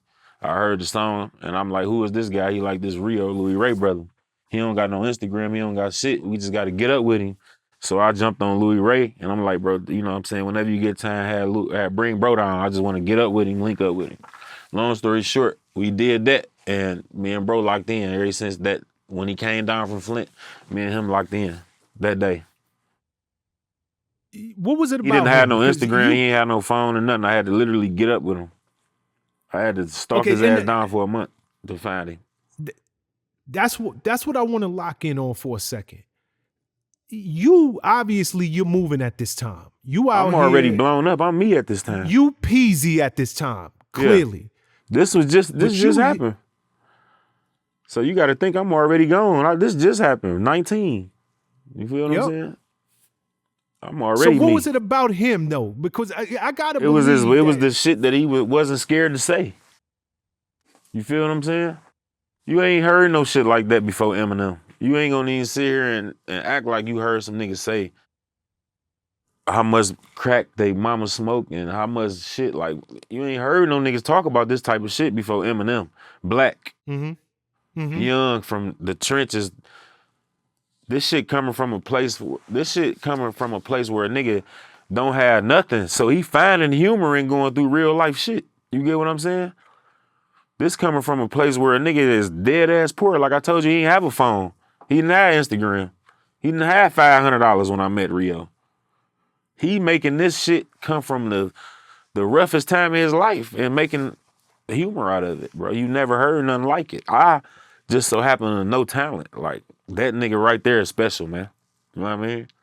And I told him that, like, bro, you the one. Trust me, you the one. Understand it. Yeah, he's done interviews and he always give it up to you. From his standpoint, it sounds like y'all on the same page with it. He's like, yo, this ain't about business. This is really my brother. He brought me to his granny house and sat me down and just had a real talk with me. Like, yo, you could be bigger than I am. Yeah. And matter of fact, I want you to be bigger than me. Cause this the thing, like, Boys Entertainment is a company, man. I'm an artist. I can't do everything. You feel what I'm saying? I'm on my way to jail. Who gonna hold this shit down?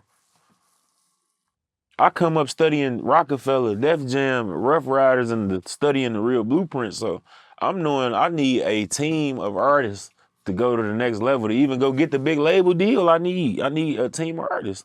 You feel what I'm saying? I can't do this shit alone. I ain't even like got the work ethic Rio got, so I know I couldn't do it by myself. So it was just like at the right time, I just needed, Regis came at the right time.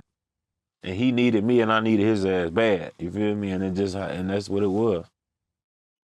When I went to prison, he the reason that I'm still standing strong right now. He held this shit down and put this shit, him and RMC Mike held it down along with my brother Lou Graham. They ran around, and my brother Tizzle ran around the town, everywhere they needed to be, repping this shit. You feel me? Them niggas was shooting videos while I'm in jail to my songs, making sure shit get done, making sure the albums get, the music come out, making sure my kids get shit. You feel what I'm saying? I needed Ree when I found Ree, man. That's what that was. It was God, like I always say. I believe in divine intervention. You feel what I'm saying? I needed Ree at that time. That's dope. That's dope. And he definitely held it down. He did more than held from it a down. music He built the standpoint. foundation. Yeah, yeah. He made it a company. I got the LLC, but he made it a company. You get what I'm saying? Absolutely. He built the foundation while I was in prison to where I came home and I had to do shit but just keep it going. Just keep it going. Get the paperwork right. Get the taxes paid. Make sure everything good. Don't let nobody fuck us over out no percentages. Get all the money straight. And let bro be a star. You feel what I'm saying? Before you got locked up, did you and him do a lot of recording together? Hell yeah. I mean, we got a tape called Ghetto Babies. The whole tape was me and him damn near. We was recording shit. But our styles of music is different to where we'll be around each other all day and we don't do no songs with each other. We just be around each other. Ree hung with me every day before I went to jail. Before he rapped. Like before, this is what people don't know. It was three of us. It's me, Rio, and my man C that's locked up. We was together. We the Three Stooges every day. They watching me do this rap shit. You feel what I'm saying? They watching me go and collect back ends from everywhere and drop music and they watching me do this shit. Ree and C is around me on strictly bullshit, bro. That's all they on. They don't come around on, they wasn't on rapper time. I had to get Ree to rap. I had to make Ree rap. Like, bro, rap. We in the studio with V's, Los, Nutty, Babyface, Ray, all of us in there at the same time. Rio just comes sit in the corner. I'm shooting dice. I'm rapping, facing them rapping. We are rapping. Rio just to sit there chilling. Big ass, you know what I'm saying? Just chilling on watching off of me. Not saying that I needed protection, but this what he came around on before he was taking rap serious. I'm telling him, like, brother, you need to rap. Mm-hmm. You can't go to jail because I'm finna go to jail, bro. I'm telling C, bro, let Ree rap, bro. And you do anything else and just let bro do this shit. You feel what I'm saying? We need to protect him. This is before Ree caught his case. I'm telling Rio this. Then he catch the case. You feel what I'm saying? Now he on house arrest and can't do shit. Now he gotta rap. Mm. You feel what I'm saying? When God put him in that space when his back was against the wall, that's when I'm in jail. You got to think I'm already gone. Got you. Okay. You turned yourself in 2019? August 2nd on my mama's birthday, 2019 at 12 o'clock in the afternoon. What is it? Elkton, Ohio? Yeah, Somewhere in Elkton Ohio? FCI, yeah. It's in Okay. Lisbon, Ohio. How was it you, because you Peezy at this time. Yeah, you out of here. Yeah.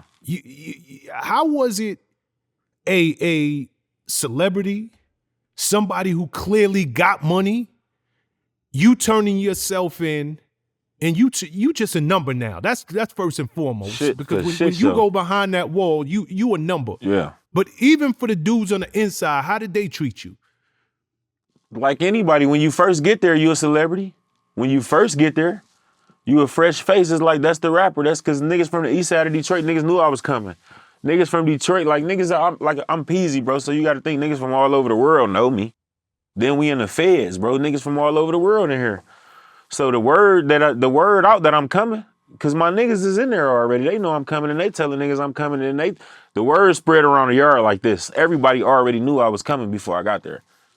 So now when I'm there, when they see me, okay, now it's all right. That's when the celebrity shit kicked in the beginning. Mm-hmm. Just niggas just showing love. I'm not saying celebrity, but real niggas showing love, like putting a face to the music, and just, you got to think we linking in a real place. We ain't linking where I just left a concert or no shit like that. So we linking in a whole another space. You know what I'm saying? So what the fuck was I saying? Nah, I was just talking about you going in, and in the beginning, yeah, Oh, you a celebrity. yeah. So yeah, niggas humbled down and came and fucked with me, and I had to humble myself and go fuck with a few other people. But that was just in the beginning. Niggas was happy to see a nigga in the beginning. You getting free shit, but nigga, after that, nigga, you a prisoner, homeboy. It's regular shit. You know what I mean? Ain't none of that peasy. Nah, you got money.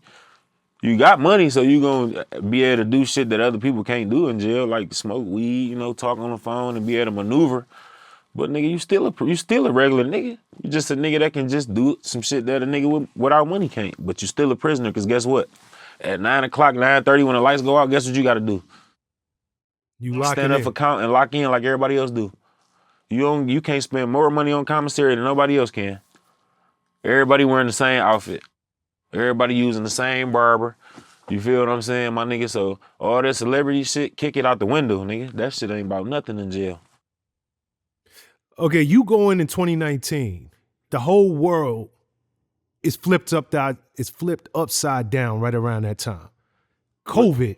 No, but that was like in 2020, I believe. That the Kobe Bryant shit happened before the COVID. Didn't Correct. it? Kobe died before COVID, bro. And that fucked the jail up. Word? Bro, killers in that bitch with their head down like this, bro. You got to think basketball is a sport where you could be a killer and be good at basketball, a fucking pedophile and be good at basketball. Street niggas heroes play basketball. You get what I'm saying? Street niggas heroes play basketball, bro. You know what I'm saying? So when Kobe died, you got niggas from all over the world in that bitch that hooped and sold bricks of dope and did a lot of dirt. Fucked up about that. Nigga, we watching Kobe tonight. Niggas betting thousands on games and shit. You feel me? So niggas was fucked up about that first, before COVID. Niggas was hurt about Kobe before that. Damn. See, people don't even think about stuff like that. Like just how far, somebody's reach, how far they legacy, how far what they contributed to the world really do go. And this dude's on the other side of that wall who's really genuinely broke up. They was hurt behind that. Man, niggas cried, tear. I'm watching niggas with their head on the desk. I forgot what I was doing, what we doing. My nigga from Fayetteville, North Carolina told us, nigga. My nigga Bleak came and told us, nigga. He like, bro, Kobe died, bro. He a blood, bro. He like, bro, Kobe died, bro. All he do is sit in front of the TV and watch sports. That nigga went in there with he had his head down, bro. That nigga was crying, bro. Niggas couldn't believe Kobe died, bro. I'm telling you, niggas was hurt in that bitch. It was like quiet in that bitch. Like niggas was sitting around the TV. It was like a different vibe in the jail. COVID was different. COVID was way different. Kobe was more, niggas was more sadder than Kobe than COVID. I'm gonna keep it all the way G with you. Damn. COVID was just a fucked up situation. Kobe was unfortunate, like we couldn't believe it. You know what I'm saying? COVID just like, damn, we in some bullshit. We stuck in this shit. You know what I'm saying?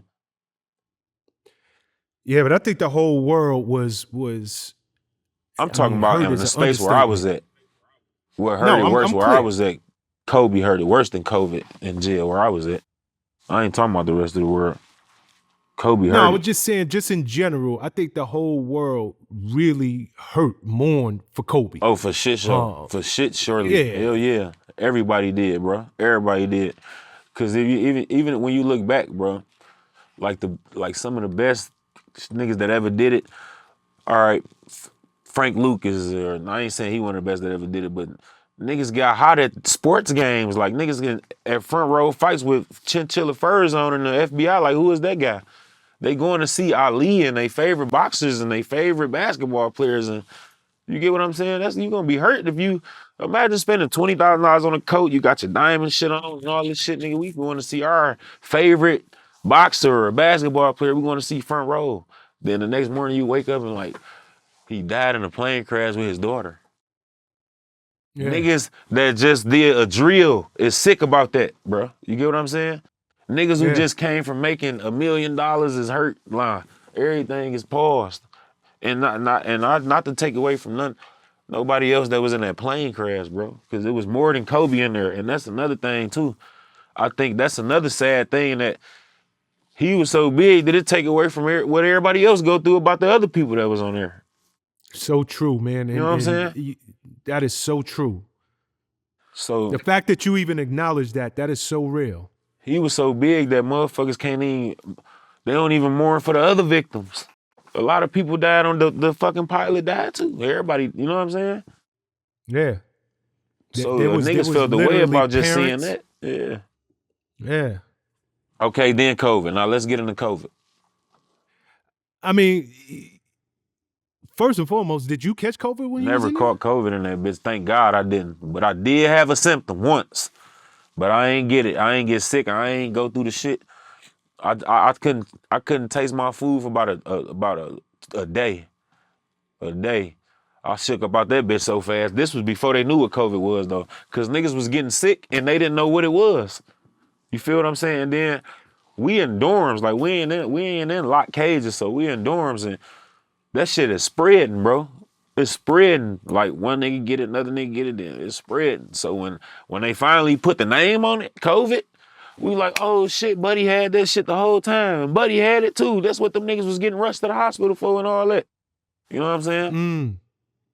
Then where I'm at, niggas, I'm in a jail where the most people died from it at.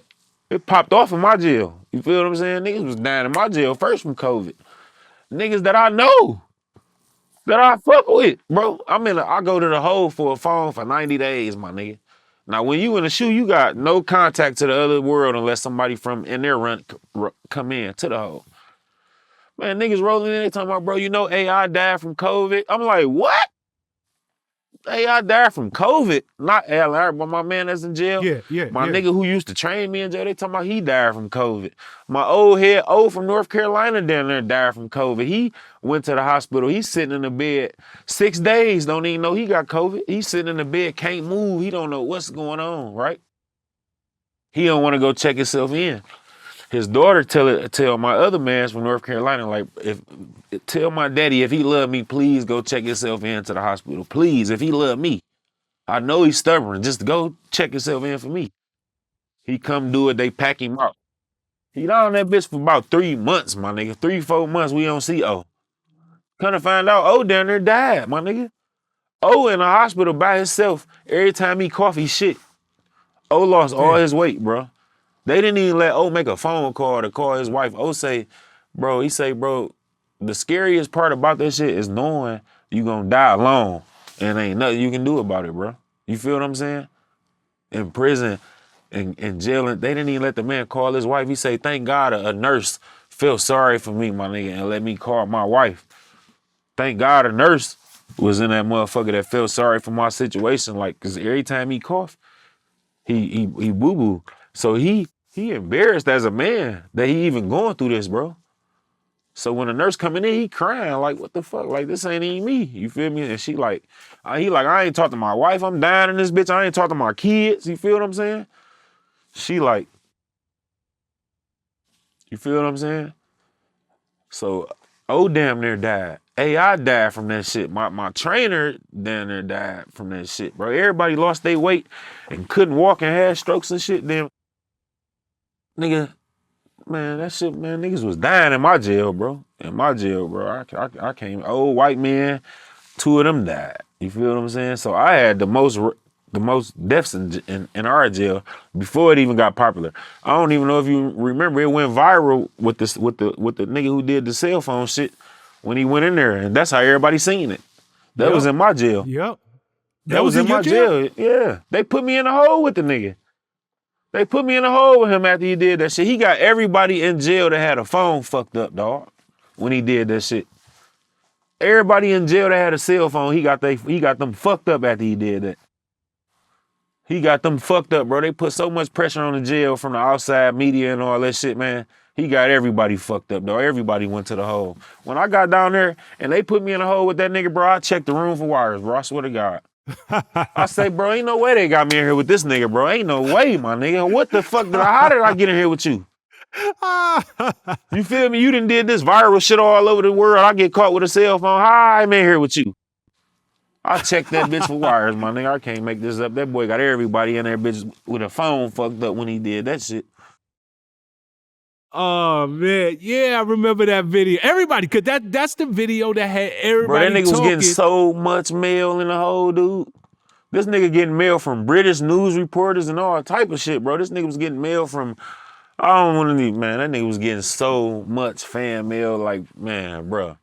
He was getting mail from bitches in Utah, just sending them letters and pictures, just how you holding up in there. Just, you know what I'm saying? That nigga was a star after that shit. But guess what they did? They restricted everything from his ass for a whole year.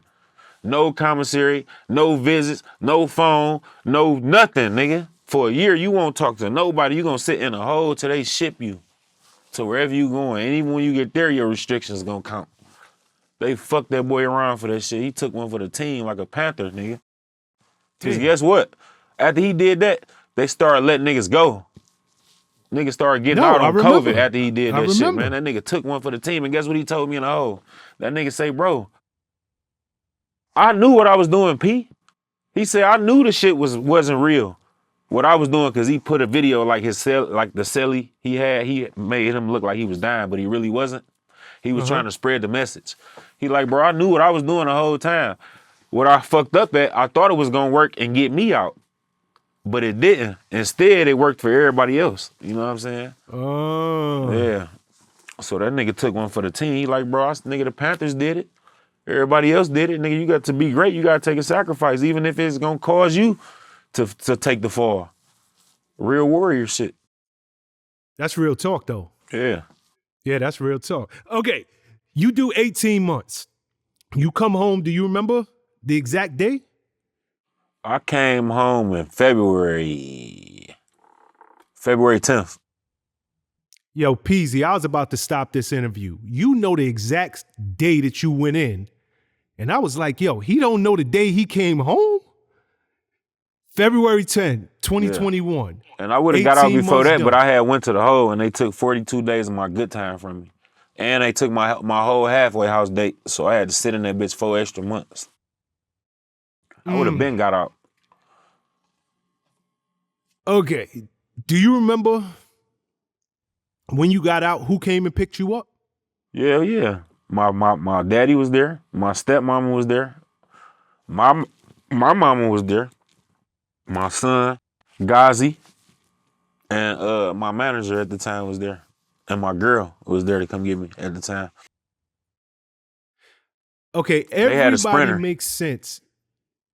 Everybody you just said makes sense. Your daddy, your stepmama, your mother, your manager.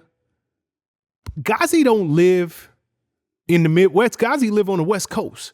Yeah. What is it about Peezy that would make man take a trip? Before I turned myself in, Ghazi came and sat on the porch with me in my hood and just vibed with me, just to come show his face, just to come fuck with me before I went, just to let me know, like, I'm here for you, bro. It's love. You know what I mean? Some people might look at it and like, because I know how people think, bro. Niggas look at it as like he was like setting up his lick. But no, bro, a motherfucker got genuine love for a nigga, man. That man run a company, man, with a lot of people, bro. That man provide jobs and provide incomes for thousands of people, man. I'm just another person, bro. That nigga got on the plane and stopped and did what he was doing to come sit with me on my downtime before I'm going in. He already gave me the opportunity to be something. You know what I mean? He did that for me. So shit, that was before I went. Then he was there for me when I got out. So when I got out, just like when I seen him before I went, I seen him when I got out. And we came up with the plan to just go up. You gotta really take your hat off to anybody. It's not talk, right? Like anybody can talk. Yeah. But it's a whole other thing. Like Ghazi run a multi-million-dollar company. That's what I'm trying to tell you. He got all kind of people signed to him. All kind of people he cutting checks to. And it's crazy that he would take time out to get on a flight to come see this dude. Granted, he made money with you, but come see somebody from Detroit, Michigan before you went in, and he was there with your family the minute you was released. I like to spotlight things like that. Bro, Ghazi play a part in my shit because how we met was just different, bro. You get what I'm saying? It's just different, bro. I don't know, bro. Ghazi fuck with me, dog. I fuck with G. You know what I'm saying? I fuck with G. Ghazi want the best for a motherfucker. Even right now, he hands on all the way and like with me. Hands on, like making sure my shit get done.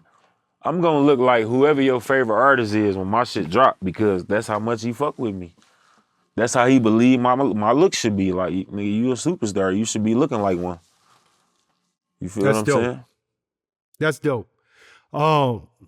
Speaking of holding you down, we touched on this a little earlier. When you went in, your man Rio, he blew. Shit too, but you know my God. What'd you say Rio did? Rio blew. Rio, he took it and he ran with it. And he held down your company, your Rio name, and Mike. your movement. Rio and Mike. Absolutely. Rio and Mike. Shout the Mike. Yeah. You know, while you was in, he had at least 17 songs that got a minimum of 2 million views each. He also had another 20 that had something like 100,000 views each. This man wasn't playing. So whatever talk you had with him, whatever battery you put in his back, when you went in, he was like, yo, you know, like, I'm going to make sure that my brother's name and his movement lives on. how proud of you was, and speaking That of that, I nigga know called you spent a himself lot the of, #2 ghetto boy, man. That nigga is so loyal to this shit. I'll tell you one thing. Before Rio went to jail, his contract was almost over. He was turning in his last album. And we all had a meeting. We like, your contract finna be over, Rio. What you gonna do? He like, bro, don't even talk to me about no shit like that, man. We don't talk about contracts, bro. You know what's up with me, man. Talk about something else. Just like that. Rio in this shit because he wanna be, bro. Rio could big enough to be with anybody. He don't need me. You feel me? Rio fuck with me because he wanna fuck with me. This shit loyalty over everything. you spent a lot of time in the box when you was locked up. Did you know, was word getting to you like, yo, your man is killing it out there? Before I went in the hole, I was seeing it. I only went for 3 months. Before I went, I was already seeing him going, but now before I went, I wasn't seeing Reeve with hundreds of thousands and new watches and chains and shit. So when I'm getting on the phone seeing this shit, I'm like, what the fuck is going on out there? I know. But before Reeve signed to me, Reeve had $100,000 though. Before he signed to me, he had stacked 100 G's before he signed the contract. So it wasn't about money because Reeve had money before he signed to me that he made. You feel me? So it wasn't about that. What was I saying, dog? What the fuck made me say that? Nah, we were just talking about re-blowing while you was up in there. Oh yeah. Reed did his shit while I was in there. But it wasn't about no money and shit though. Reed already had money before he signed to me. Reed was already straight. Reed just a fucking workaholic. Reed sit in the studio, bro, and man, this nigga, I never seen no shit where this guy, before he turned himself in, he got 50, 60 motherfuckers in the studio from out of town, man. Buying verses and shit, like. But I did that shit when I got home from jail too, though. But Reed did it first, though. I see this nigga, we in the studio booked. He got motherfuckers in every room just waiting to get it to do their feature and their video. Some motherfuckers waiting for hours, bro. Motherfuckers that flew in from all over the world. Literally from all over the world. I think one person flew in from the UK. No cap. Reed was a different type of nigga. How much time did y'all have together before Reed? Because Reed caught a case. We talked about that earlier. He caught his case. We had 4 months together. I think 3.5, 4 months together, yeah. So by the time you came in, he was looking to get locked up 3.5 months later. Yeah, because my whole thing was like, I just want to get out so I can catch him before he go. And if I catch him, I'm going to spend every day with my nigga before he leave. Wow. So I'm assuming, what did he catch, like 5 years? 3 years, 8 months. So he's still locked up to this minute? Yeah. Are you in regular communication with him? I think Ree in the hole right now. Yeah, Ree in the hole right now. They did some bullshit with Ree. But he ain't getting no new charge. I think they just gonna ship him to another camp. Got you. You get back on your grind when you come home. You drop Build-A-Bear. Was that a song you had in the stash, or was that a song you made when you came home? Pooh called me to the studio one day and just played that beat, and that bitch stuck out. I'm like, pull that bitch up, let's go. Doom, doom, doom, doom. I'm like, ooh. I just said, Louis Shades on, hat to the back. I just said that, I don't know why. That's the first thing I said. And then I'm like, cut that, keep that. You feel me? Switch on the glizzy pocket full of rats, keep that. And just went from there. Just to bounce on that bitch. Pooh like, yeah. Pooh took that Build-A-Bear and brung it back in as a that was him being a fucking genius, a producer and engineer at that time. He brung the hook back in and made it a song. You feel me? Because I had stopped at the bank getting money, bitch. I been advanced. To send my dog a kite with nothing can. You can't fuck with me, nigga. Get your. I stopped at to shoot their ass down, make him pick his mans up. That was the end of the song. He brung that, made it out the jungle. I grew up with some gorillas yet. Made it out the slums and I ain't switch up on mine. That made it, you feel me? That genius right there brung it in and made it a whole song. Yeah, that song was crazy. Because there wasn't no hook on it at first. Got you. You drop That song came out in June. Yeah. By July, you was locked and loaded. You dropped Free Rio. Did I hear right? You actually wrote that song while you were still locked up? Yeah. I Or wrote that album? I wrote damn near the whole tape in jail. So when you was writing And that time I was in the hole for the 90 days when I wrote the album.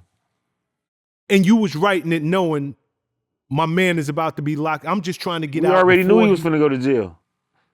I ain't think of the name till I came home from jail. The Free Rio. He was out still. I think Ree was in jail when I came up with the name. Got you. I want to talk, 2021 is an interesting year for you. You put out the Free Rio album. And, again, what goes up, I mean, there's a yin to every yang. You talking about the house shit. Exactly. Wrong place, wrong time. I don't think I should have been at home that night. I think I should have went to the hotel. This ain't a wrong place, wrong time. Yeah, I should have went to the hotel that night, bro. I should have went to the hotel, bro. I think some niggas wanted to sleep at my house that night. I should have went to the room. You feel me? I've been waiting to ask you this question, and this is real talk.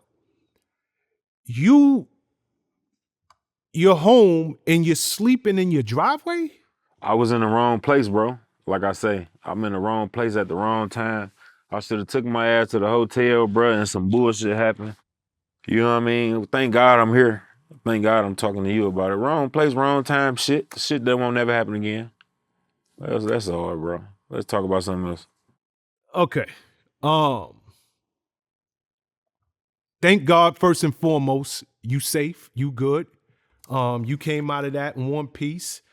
Right now, you about to drop your new joint. Only built for diamond links. I'm old enough to remember the Raekwon the Chef album, Only Built for Cuban Links. Shout out to Raekwon. Hey, I swear to God, shout out to Raekwon the Chef. I just want to pay some homage right now. You know what I mean? That's all. But yeah, continue, bro. So, I mean, and that was a classic album. That Only Built for Cuban Links album, crazy. The Purple album. Is that what inspired you to come up with this name? In a way. When you think about the Cuban link, it's unbreakable. When you think about a Cuban link, it's unbreakable. Only built for the unbreakable. Only built for the you know what I mean? Mm-hmm. The stand the storm, the stand. Only built for that. Well, what you think of? Where do diamonds come from? Pressure. Who been through more pressure than me and still standing? Who been through more shit than me and still out here with the same mind, still got their head on straight?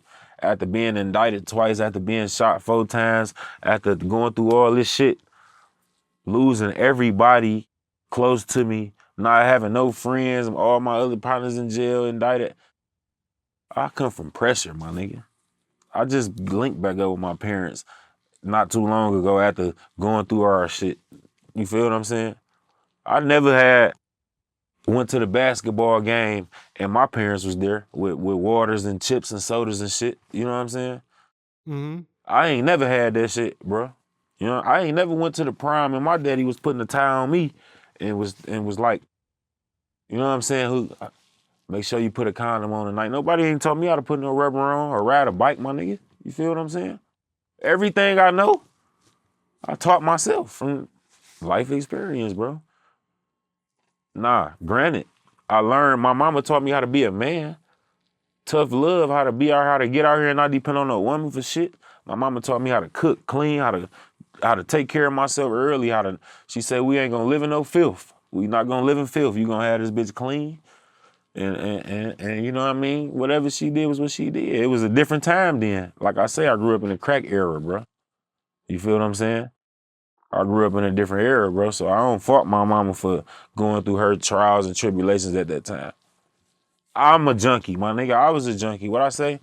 Auntie had stopped getting high, now she smoke again. But who am I to judge? Shit, I'm back sipping foes again. I can't sit and call somebody, oh, you a crackhead, oh, you do heroin, nigga, you do it, nigga. What you mean? Nigga, I do it. What me doing lean, falling out, getting bloated as hell, more different from the nigga who just straight shooting it? You feel what I'm saying? It's the same thing. I come from all this shit, bro. That's pressure, bro, that I had to go through from being in prison at the top of my career, having to come down and go through that shit to even be. I come from pressure, bro. Diamond only built for diamond links is saying only the strong survive, bro. You know what I'm saying? That's what that shit mean. Only the strong survive, bro. You had to be strong to even make it off my block. You had to be strong to even sell a nickel on my block, my nigga. You feel what I'm saying? I come from a block that don't get shot up. I come from a block you can't ride down and just have your way on. You feel what I'm saying? So I come from that texture, nigga, like Gay said. I come from that real. So I come from pressure, bro. This album right here is the biggest thing to me. This mean the most to me. Only built for diamond links, cause pressure, my nigga. I've been through so much just to be right here to fucking enjoy this moment, bro. I swear to God. I'm so excited about this tape. That's dope, man. Hustler versus Scammer. Explain the meaning of that record. It's two different sides of this shit. It's the hustler, and it's the scammer, which is the hustler too. Nah, you got a certain group of people who might not agree with the way that a certain group of people getting their money. You feel what I'm saying? So I just brought it from both sides, how he feel, and then how he feel.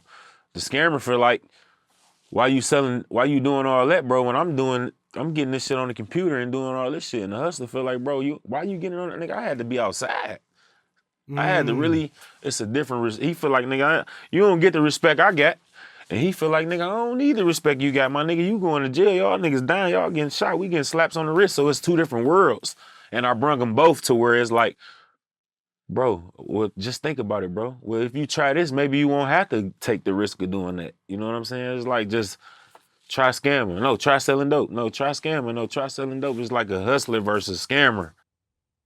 You know what I mean? Or not even just sell dope. Let me stop saying just selling a hustler, selling anything. It could be oatmeal, cookies, whatever. Whatever, bro. But you know what I'm trying to say.